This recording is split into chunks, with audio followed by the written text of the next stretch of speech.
ഹെബ്രായർക്കുള്ള ലേഖനം അധ്യായം 2. രക്ഷ ക്രിസ്തുവിലൂടെ. നാം കേട്ടിട്ടുള്ള കാര്യങ്ങളിൽ നിന്ന് അകന്നു പോകാതിരിക്കാൻ അവയിൽ കൂടുതൽ ശ്രദ്ധിക്കുക ആവശ്യമാണ്.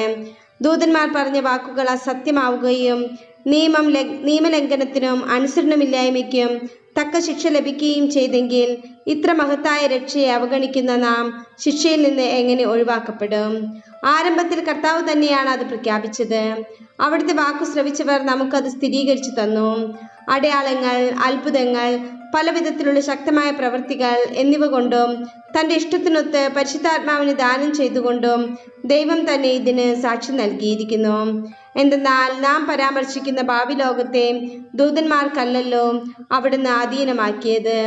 ഇതേക്കുറിച്ച് ഒരിടത്ത് ഇങ്ങനെ സാക്ഷ്യപ്പെടുത്തിയിരിക്കുന്നു: അങ്ങ് മനുഷ്യനെ ഓർക്കാൻ അവൻ ആരാണ്?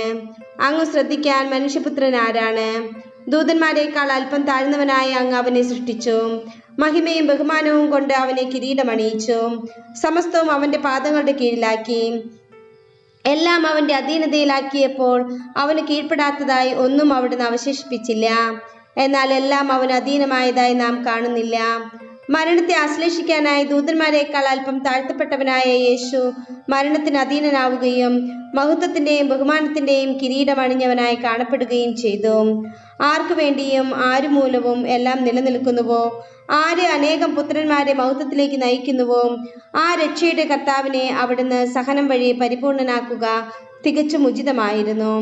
വിശുദ്ധീകരിക്കുന്നവനും വിശുദ്ധീകരിക്കപ്പെടുന്നവരും ഉത്ഭവിക്കുന്നത് ഒരുവനിൽ നിന്നു തന്നെ. അതിനാൽ അവരെ സഹോദരർ എന്ന് വിളിക്കാൻ അവൻ ലജ്ജിച്ചില്ല. അവൻ പറയുന്നു: അങ്ങേ നാമം എൻ്റെ സഹോദരരെ ഞാൻ അറിയിക്കും.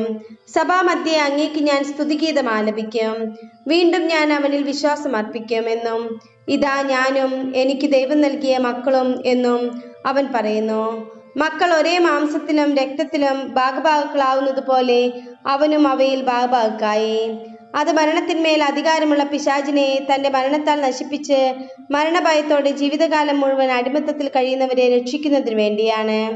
എന്തെന്നാൽ അവൻ സ്വന്തമായി എടുത്തത് ദേവദൂതന്മാരെയല്ല, അബ്രാഹത്തിന്റെ സന്തതിയെയാണ്. ജനങ്ങളുടെ പാപങ്ങൾക്ക് പരിഹാരം ചെയ്യുന്നതിനു വേണ്ടി ദൈവിക കാര്യങ്ങളിൽ വിശ്വസ്തനും കരുണയുള്ളവനുമായ പ്രധാന പുരോഹിതനാകാൻ അവൻ എല്ലാ കാര്യങ്ങളിലും തൻ്റെ സഹോദരരോട് സദൃശനാകേണ്ടിയിരിക്കുന്നു. അവൻ പീഡ സഹിക്കുകയും പരീക്ഷിക്കപ്പെടുകയും ചെയ്തതുകൊണ്ട് പരീക്ഷിക്കപ്പെടുന്നവരെ സഹായിക്കാൻ അവന് സാധിക്കുമല്ലോ.